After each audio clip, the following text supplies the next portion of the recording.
welcome once again to this week's Fixing Football podcast. I'm your host, Martin Naylor, and this week I'm joined by Scott Naylor and Liam O'Meara. And we got into the subject of fixing for survival. What can we do to help these teams survive? Is there anything that can be done? This current group of clubs who've come up this season just look weaker than ever. And to be honest, we had a bit of a struggle. There's a lot to talk about, a lot to think about. I want to thank people who've been listening and joining in with the comments on social media. Much appreciated. Please continue to do so. Please share anything you like in this episode with your friends and family and loved ones and a neighbour and the neighbour's dog, whoever else wants to listen. Just get involved. It really does help us out and we really like doing this, so much appreciated. Thank you once again and let's get into it. Hello boys, how are we? Very well, Martin. How are you? You alright? All good. Scott, welcome back. How are you? Very, very well. Not too bad at all. Glad to be back. Liam, it's been an interesting week on Twitter. Before we get on to how that all started and maybe the point of this whole podcast, Scott, while you're here, let's touch on Chelsea, the absolute comedy that is Chelsea and your Twitter feed, I'm sure. What is going on? Yeah, so it's somewhat what I expected to a degree. On the sort of Chelsea episode, we discussed what realistic expectations should be for Potter. And then when we came to the predictions, I'd sort of tempered those quite a lot. The realisation is just mental though, isn't it? I think the reality is, I've said this to you privately, that if you took the Chelsea badge away from this group of players, it's not a team, not a top 4, top 6, top 7 team. It just isn't. Despite the money that's been spent on it, you've got too much unproven talent, not enough experienced heads on the pitch to help out mid-game, and you've got too many new parts for. And then the problem is you've got an extremely spoiled and impatient fan base who have only known success for the past 20 years, and it's a very tough pill to swallow. And I think this is almost like the Arsenal rebuild / fall off on steroids. I think it's going to be a lot worse. I mean, I don't see where Chelsea are picking up points next, ever. So, God, no. I guess we're just going to have to wait and see if it all clicks. Liam, we had a comment last time Scott was on about why. Said the comment was, hold on, they're brothers, and one of them supports Chelsea and one supports Arsenal, and they're from Bolton. So I want to address that. Let me just say it from my point of view. Our dad was a Man United fan, and as far as I know, he weren't right asked about who he supported. And I just went for Arsenal because it was always Arsenal v United when I got to pick. And I think when Scott decided to pick, it was Arsenal v Chelsea was the main rival. And that's as far as I see it. Is that right? It's right in the sense of Dad didn't give a shit who we supported. He was just happy for us to do whatever, which is why in some embarrassing childhood photos you'll find us wearing kits of all kinds because we just picked up whatever we could. But so for me it just came from more so it was very, very rudimentary. My favourite colour was always blue, so I picked the blue team in that sort of moment. So who's called the Blues? Yeah, the Blues. I'll have those. And Gianfranco Zola was actually a very big part of me supporting Chelsea. He was always one of my favourite players to watch. Liam, why do you support Bolton Wanderers?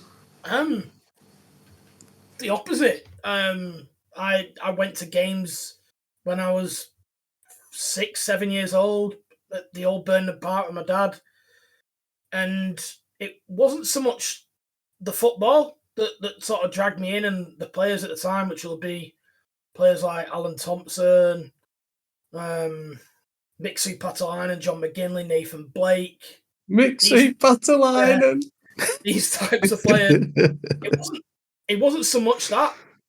My sort of early memories, it was the actual crowd, sort of being part of the crowd, watching. The experience of it. Yeah, just seeing chants sort of go around. And then obviously I had the experience at the time of being part of a team that's moving to a new ground, and obviously it was all very singing. It was just the actual sort of experience and going that I was never really going to support anyone else. That's interesting, isn't it? It's something you never really ask anyone. Why do you support them? Well, when you're from Bolton, you get that. I was going to say, ask myself that quite a lot. Well, but I think it's well documented Bolton have been through some hard times. And that leads me on nicely to the point of this week's podcast. We've got a set of teams who've come up to the Premier League this season who are maybe the weakest looking on paper that we've seen in a long time at least. And the results have shown early doors. I mean, I know it's early doors. Liam, we poked a little bit of a fire with some Luton fans this week online. Give us your thoughts on the Premier League at the moment and the crop of clubs that are in and around the Championship, almost like what you would call traditional yo-yo teams, but what we're currently looking at right now. Well, it's not so much yo-yo, it's more of a parachute now, because essentially what you've got now, I believe, is a solid group of teams that are happy to win a promotion once every 3 years to essentially sustain themselves as one of the top sides in the Championship, which is hugely competitive in itself now. There's, constantly 8-figure transfers in the Championship now. It's not uncommon. And this is essentially sustained a lot by these parachute payments. So essentially what you've got is clubs, and I think Norwich is everyone's favourite example of this, I would say, who very rarely invest into anything of the playing squad. I mean, the only sort of big money signing I can think they ever made was Ricky van Wolfswinkel. I can't think of another off the top of my head, who essentially they have these strong sides, get promoted in almost record levels from the Championship, and simply fade in the Premier League, relegated, and land on that massive windfall that is parachute payments. And essentially, I personally detest this. It's something I've not liked for a long time. It's something that really bothers me. So I saw a Luton fan essentially talking as if that they weren't particularly bothered if they go all season without winning. And I left my thoughts on that post. And since then, our Twitter has not stopped with Luton fans accusing us of all sorts. Now, as you rightfully said, Martin, I'm a Bolton fan. So I've got my own opinions on this and this idea of spending to it. And we'll come to that later in a little bit. But I wanted to know before we get into that side and whether it's right or wrong, Scott, what are your views on your guaranteed 9-0 win over Sheffield United later in the season? It's great for us at the moment. We're going to need that 3 points as the season goes on. But I think it's sad to see teams coming up so ill prepared for the top level. I mean, I saw Nottingham Forest sort of suffered a similar thing, but when they got taken over by Steve Cooper and they were in the dregs of the Championship at the time, I don't think they'd even internally hadn't prepared, and it just kind of happened. So, okay, fair enough. But you're getting teams now who are coming up just being good enough to get into that top spot or in second place or the playoffs, but with no mind to actually make a go of it. And, you've used Norwich as an example. I think that Sheffield United showed a touch more ambition than others with Gus Hamer, because I think he's a great signing. But on the whole, it's sad to see, because then it's very transparent. You can see it for what it is. It's effectively a cash grab, which will keep the club going for the next couple of years on a level that they've not had before. And I guess it's hard to. It's a tricky one, because I'm sure there's people inside the club who are responsible for the future of a Luton Town who will say, well, I'm doing my job by doing this. I'm securing the future of this club with this money. And is that bad? I've got my own opinion on it, but we'll get to that later. So yeah, I think it's I think from a footballing side, it's just sad to see teams coming up not really trying to prepare for the next level. But Scott, is the gap to get to an established Premier League team that big and that much of a risk financially that it just isn't? It generally isn't worth taking that risk in the first place.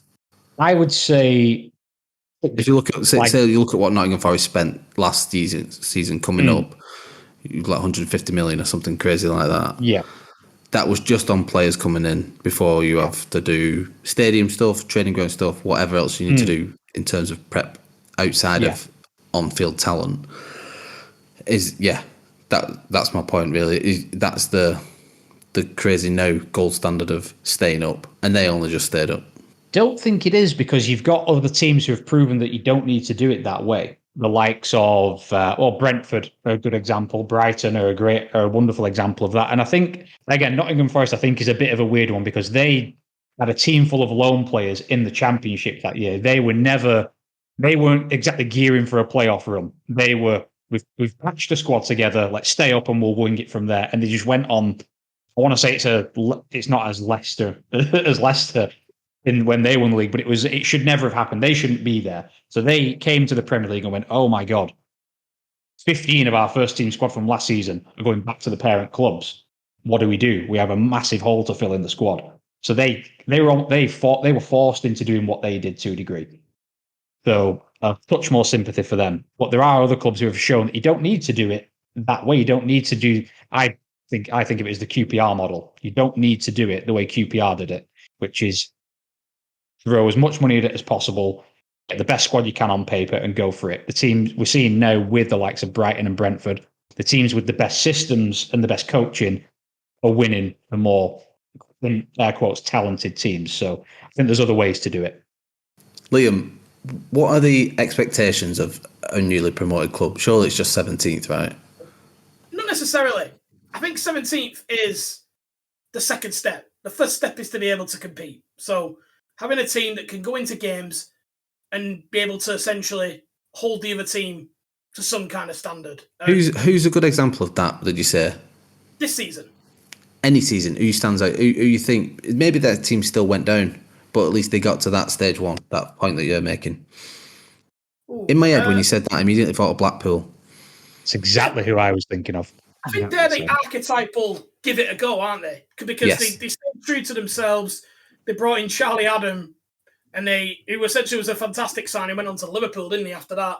Mm-hmm. And went down on the sword, playing expansive football, and still went down, which a lot of people pointed to at the time of this idea.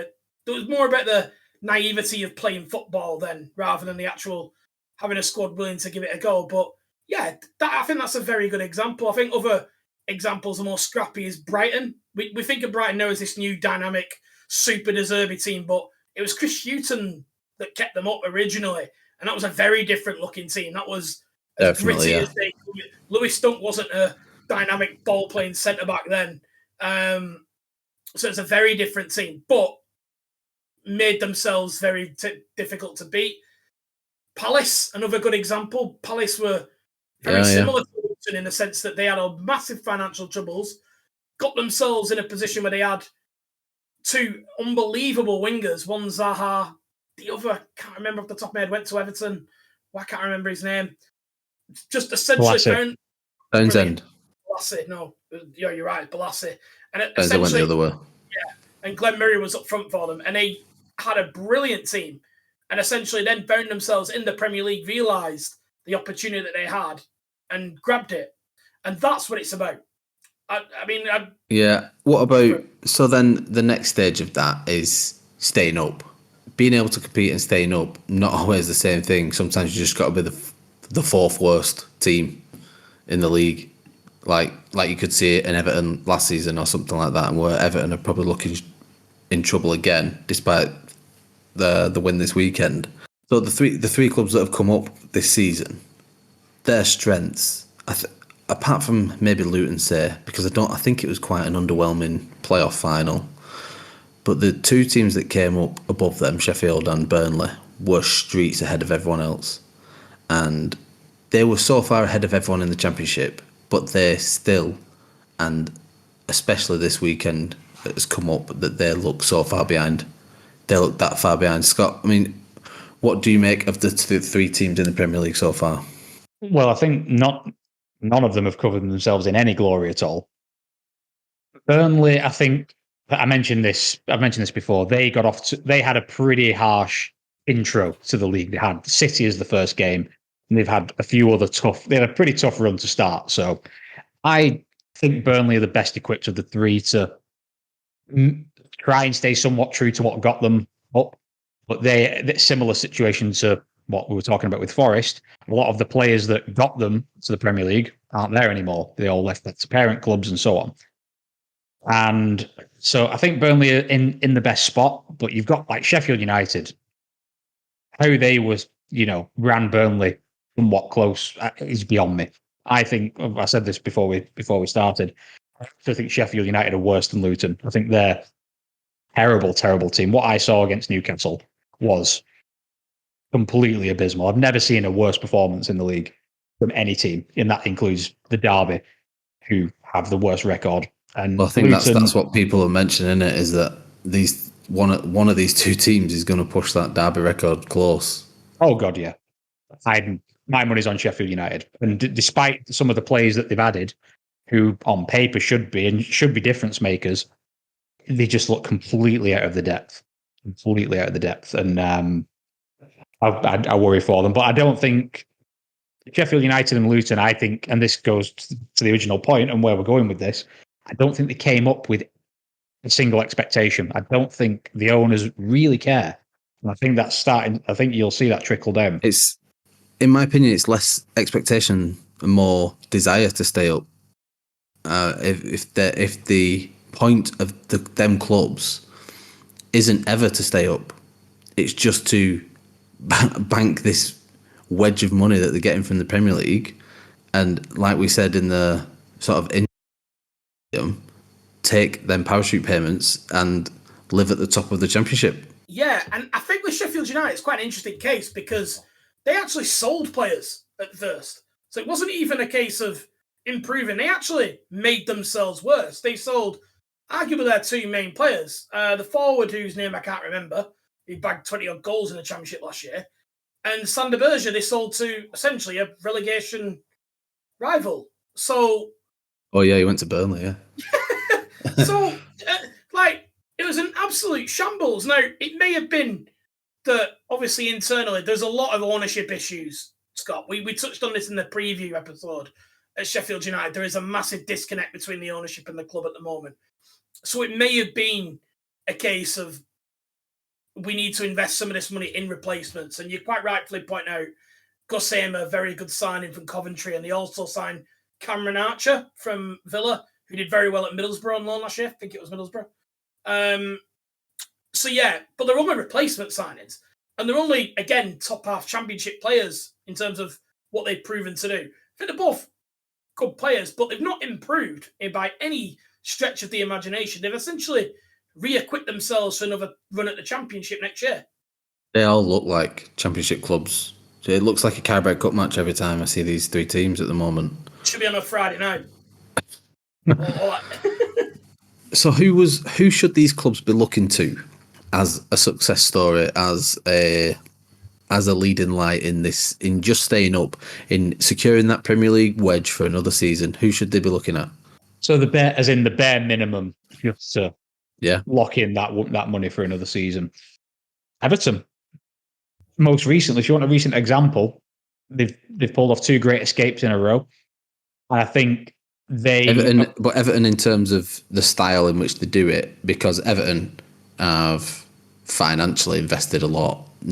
Definitely misplaced money. But what we're looking at is do you think they still need to spend, or do you think they need to look at Everton's way of playing and just be the fourth worst? I think it's about survival, and it's by any means necessary that that's done. Whether that's through signing some players who really improve you to take you over that next level, or setting yourselves up as Burnley did for many years to just not be beat. I think there's many ways to skin that cat. It depends on the finances you've got available, which varies from club to club. But for me, it's by any means necessary. And Everton, kind of that most recent example for me of the football's terrible, but we find a way to somehow sweat it out until the end of the season. And that's all you've got to do. And then if it is just about first season survival, worry about it next year, there isn't really a right strategy, because we've seen so many teams try to really improve the squad and put that money to use. It doesn't work. So it makes, the Norwich models, is that so bad? Again, I've mentioned QPR before, I'll say it again. Look how much money they spent. Where did it get them? Same place where Norwich are now. So it's a question with multiple answers, but I think it's just by any means necessary, and whatever works with what you have at your disposal. Right, Liam, the game Luton won in May is considered the most financially rewarding game of football that you can play, more so than the Champions League final, more so than anything else. Is winning the playoff final to get to the Premier League is the way to do it. That initial massive investment of cash, and we've seen clubs really profit from that. We've seen the playoff winners in previous history be the team to actually go on and hang about in the Premier League for a couple of years, as opposed to the team who's blown other clubs away, like a Huddersfield, for example, or something like that. So then you've got to look at that money that they get initially and then the parachute payments that follow. Is it wrong that clubs need to prioritise financial stability as opposed to having some desire to succeed in the top tier of football? Here's the issue with it. Here's where it becomes a problem, because it affects the integrity of the championship. Essentially, if you bank this money and use it to essentially sustain a squad of higher level than maybe you would be able to with just the revenue of being a championship club, you're essentially taking up a place at the top of the table. Bolton has spent a lot of years in the championship. I know how the championship works. It is very much about those that are essentially the sides that do well. And having that money in terms of the parachute payments is everything. Like, you can essentially maintain the squad for the first year. A lot don't. Look at Southampton.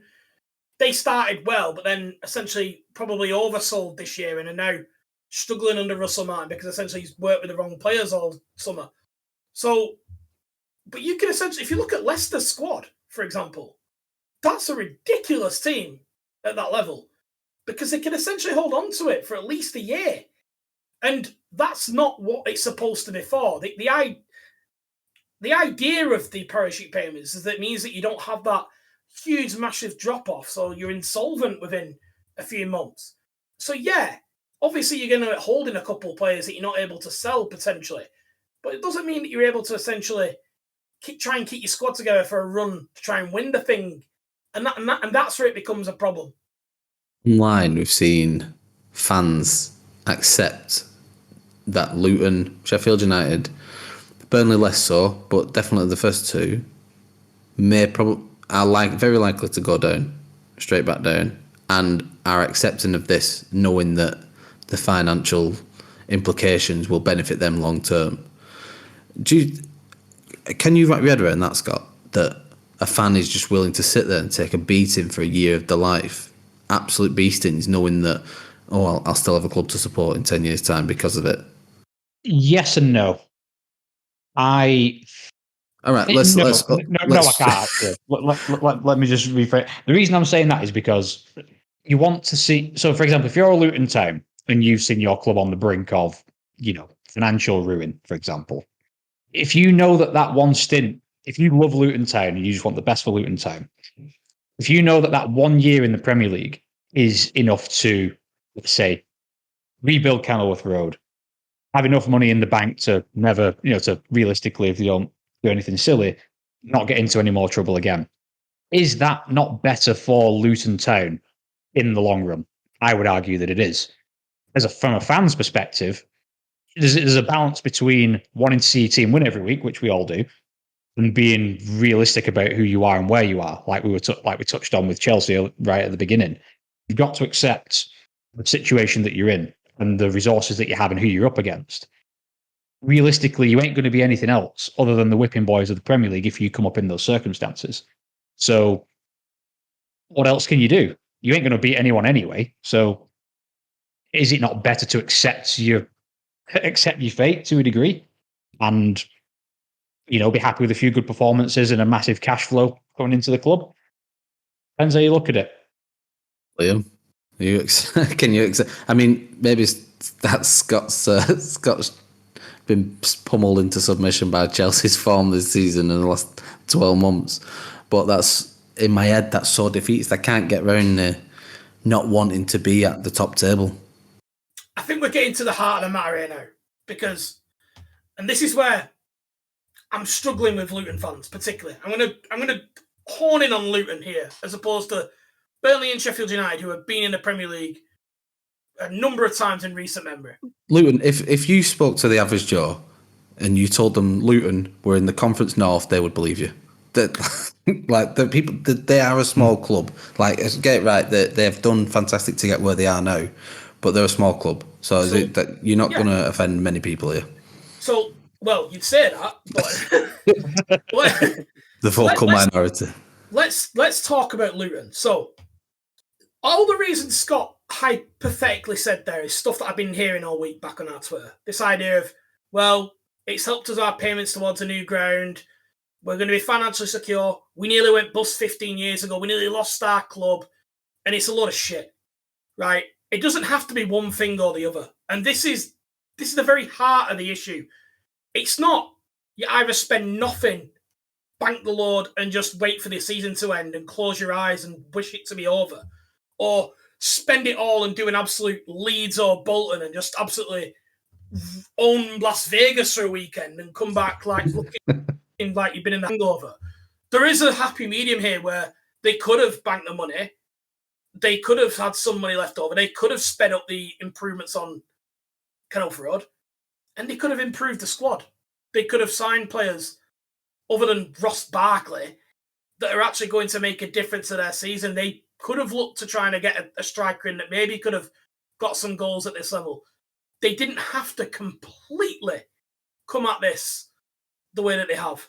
And if I was a Luton fan who have waited all my life for my team to be somewhat relevant, and I say that not in a dig, because I know what it's like when you're a lower league football fan. You're not relevant. No one gives a shit about you. Like, you live in your own world and you think it's great. Oh, I don't care. No one cares about us, but it's great. I go and it's mint and all the fans are there. It's a lot of shit. When you're in the Premier League, it's amazing.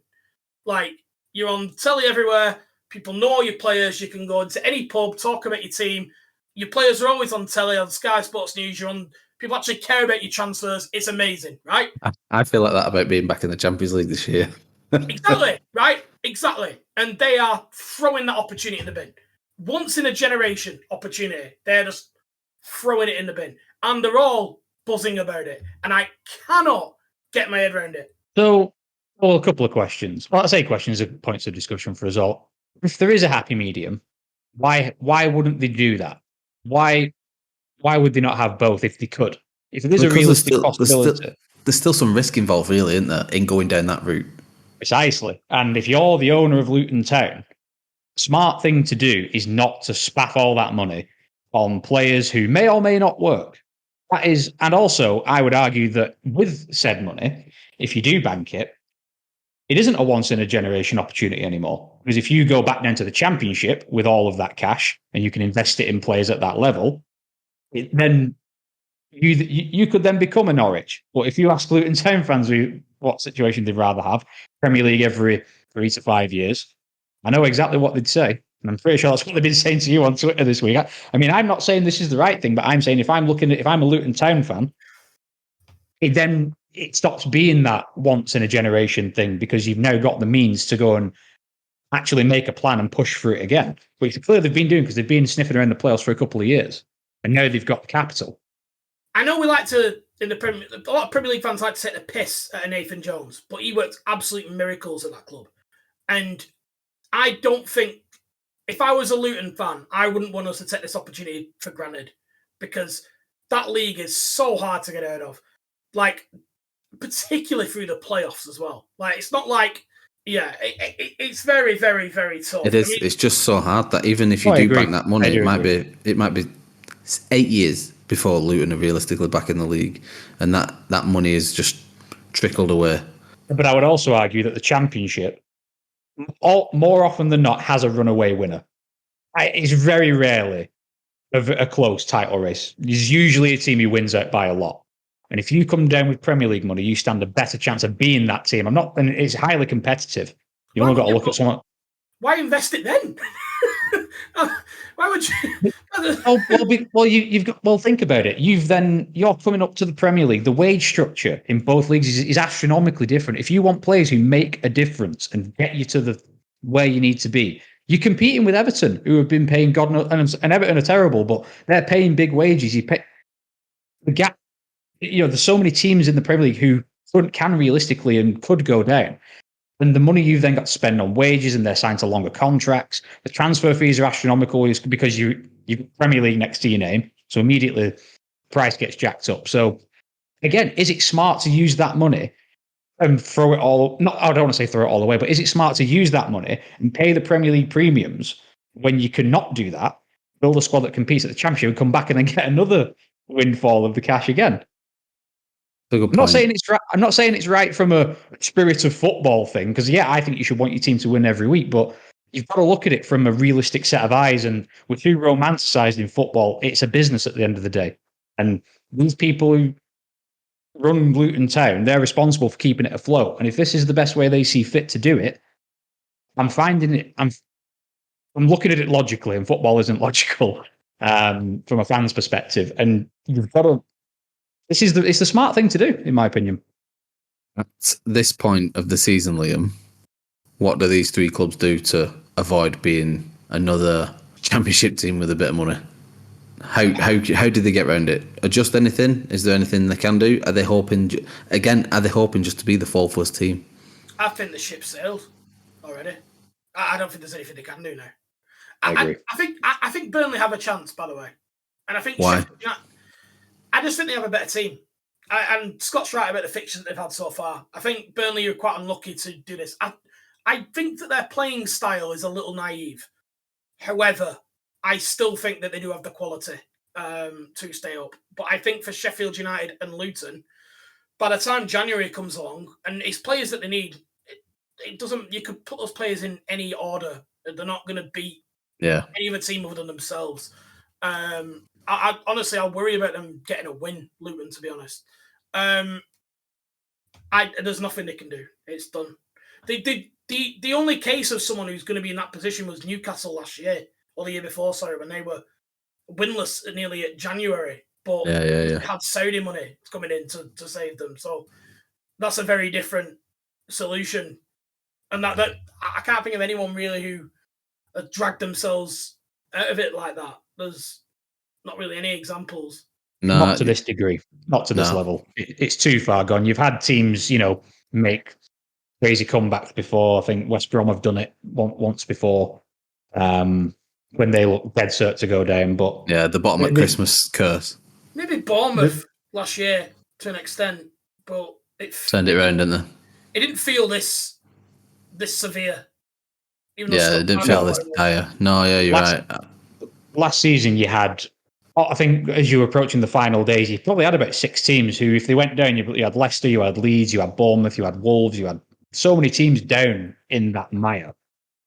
But now it's going to be a very extremely clear, at the very least, bottom 2. They're extremely clear. And I think the rest of it's sort of anyone's guess. Yeah, I think Company does enough in a few matches to get it'll be a couple wins better than the other 2. And then it's just how they deal with that group of other clubs. They look good in the United game, I thought.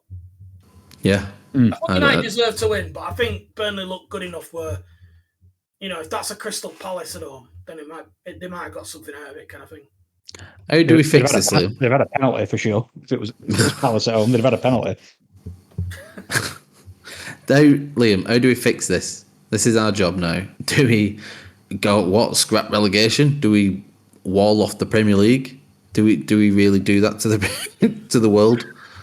No, because unfortunately that's the main thing the Premier League has going for it. I think it's often the only thing that really actually goes down to the final day. It's often relegation. So no, but I think there's 2 huge, massive solutions to this, and they are absolutely game changing.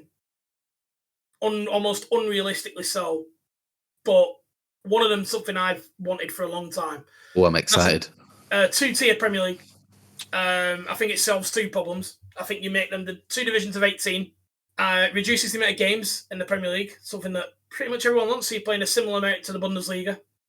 And also it will get rid of this severe gap, because essentially the type of teams that would rely on the money of the Premier League, and it would probably be a smaller portion in the Premier League too, I would say, theoretically would stay around that level. And how does that work? A 2-tier Premier League?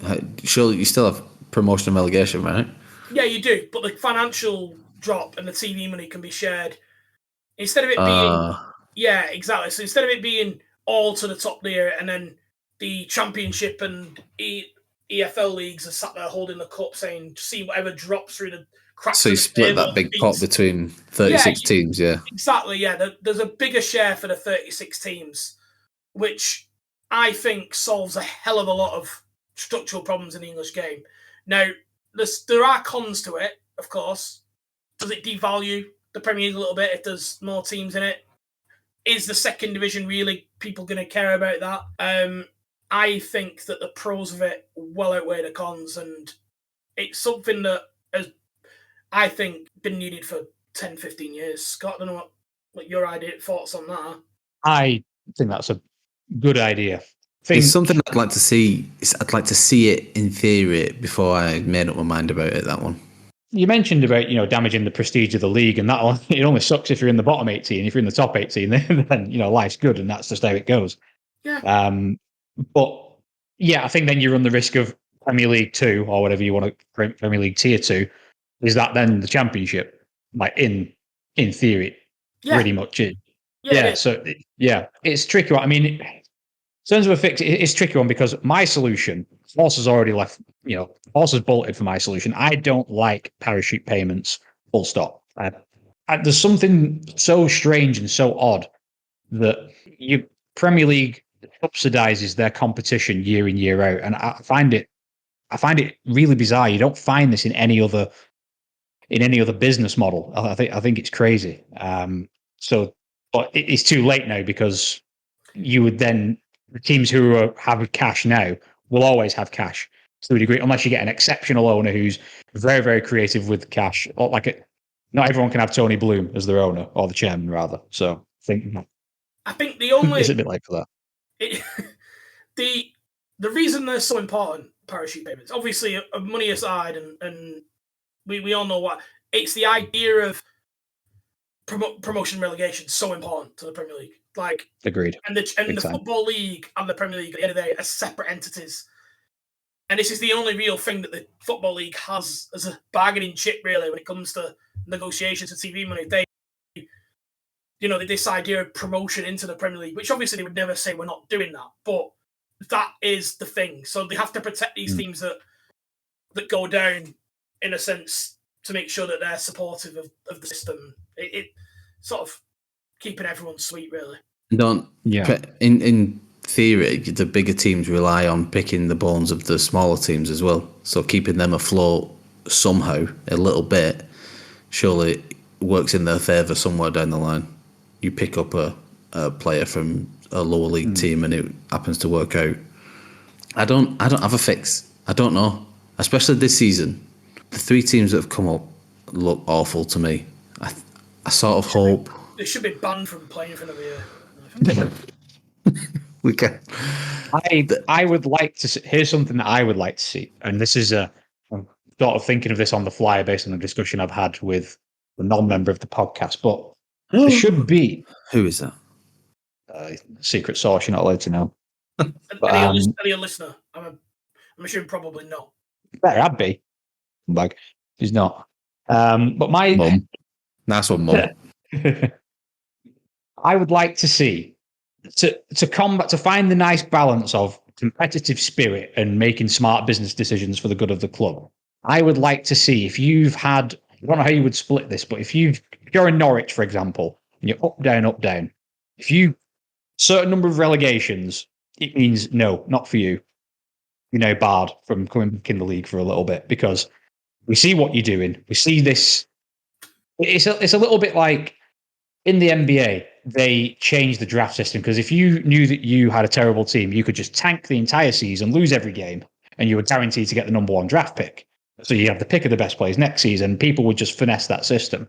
But they then changed it to a lottery to make sure that you couldn't really do that. You compromise the competitive spirit of the game and whatnot. So then, even if you did tank the season, you might. I always wondered that. Who gets you? It used to be the worst team got number one pick. Yeah, that's what I thought it was, and I always thought, if you were doing dog shit, you could just start picking absolute shitbags and just make sure you finish. Which is exactly which is exactly what most teams did when they realised, okay, we can't be competitive this year. Let's just throw it, stick it. We'll get the next phenom. We'll get the next LeBron next year. But you change that to a lottery. That means that, okay, even if you do, so when the Knicks tried it and it failed miserably, you then go into a lottery and you might get a top 5 pick, but it's not the same thing. So something similar that keeps that competitive. You would punish, like, let's say, I'm going to make up a team, the Luton Bobcats, for example, just to know why I picked them. If you were saying if they weren't ready, and let's say the Sheffield Warriors, yeah, thank you. Yeah. Just to pick 2 random places, if they weren't competitive, they shouldn't be allowed back in. Is that kind of what you're thinking? Yeah, something along those lines, or something to prevent the very transparent business model of up down, up down. I'm not saying that these owners are wrong they're just working the system that's there. But yeah, it could have like a point threshold, like you have to get over 20 points to qualify for parachute payments. You take it off for next season for the championship. You start at 40, and anything you don't get towards 40, you start at minus the year after. Well, if you've been in the league within the last couple of years and you go down, no parachute payments for you. You should have managed your money better. Deal with it, kind of thing. Or if you've shown that you can't compete at this level, make way for someone who can. Poor Preston North Ender in the playoff hunt every year and always lose out, and then always at someone's expense, like a Huddersfield or in Norwich. Give them a shot. Why should you always get that? Liam, do you know off the top of your head how long? Off the top of your head, do you know how long the parachute payments last? 3 years. Is it 3 years? It is, yeah. I think it goes down every year. Yeah, it's decreasing returns every year. I know Bolton's last parachute payment. Do you want to guess how much it was? The figure. So we're looking at about 2014, 15, something like that. Yeah. I reckon it's still 30 million then. £3,000. Oh, well. Was it? Yeah. Jesus. I don't know if I'm allowed to say that, but I'm going to leave it in anyway. Cool. So I think we've got to fix, but then you look at someone like Birmingham, who were in the league for a few years, you could call them a bit of a yo-yo team as well, but they've been now in the championship for 11 seasons or something, and they're just floating around there doing nothing. So they're in this sort of perennial waiting room of waiting to develop someone who's gonna another Jude Bellingham or someone they can sell, or they're going to rely on that to keep them going rather than making a push for the promotion. Well, it's not bad. I mean, they got 25 million up front for Bellingham, and then they've just had the transfer to Real Madrid and they're updating all the ground down there off the back of that. Didn't they? Yeah. It's not like nearly 50 million they got off Jude Bellingham in the end. It's well worth retiring that shirt. And Job as well. It's Sunderland, isn't he? He went to Sunderland, yeah. We got a fee for him. It's quite a lot, wasn't it? It was a significant amount anyway, especially in the Championship. Around 3 million. 3 million? Still. So they got around 3 million for Job. And like I said, they're going to have to rely on that other than actually investing some of that money and making a big run for it. So, I don't know. We've got a few fixes in theories, but realistically, clubs, businesses, as you could put it in brackets, they're going to prioritise their long-term future as opposed to a chance of glory. I think we'll leave it there, boys. Thanks very much. Thank you, everyone who's listened. Much appreciate it. Please do get in touch over social media. I'd love to hear your thoughts on this one, especially a certain group of fans who have been quite vocal in the last week or so. Unfriendly as well, by the way. They have been a little bit personal at times. It's not right, that. We kept it very professional. Come on, Luton fans. Let's not. We're all mates here. No, while you're at it, Luton fans, all of you, if you'd like to subscribe and follow us, please do so. It will make the world a difference to us. And you know what? Maybe we'll start liking you a bit more if you do that. Appreciate it, boys, and I will catch you all soon. Oh, before we go, big congratulations to Luke and his partner Chloe, who welcomed their new arrival this week. So from all the boys here, congratulations, guys, and everyone is doing well. Luke is on paternity leave now, so you won't be hearing from him for a while, but his thoughts are very much firmly what Liam believes. Down to Luton and Sheffield. Bye, guys. Bye. See you later.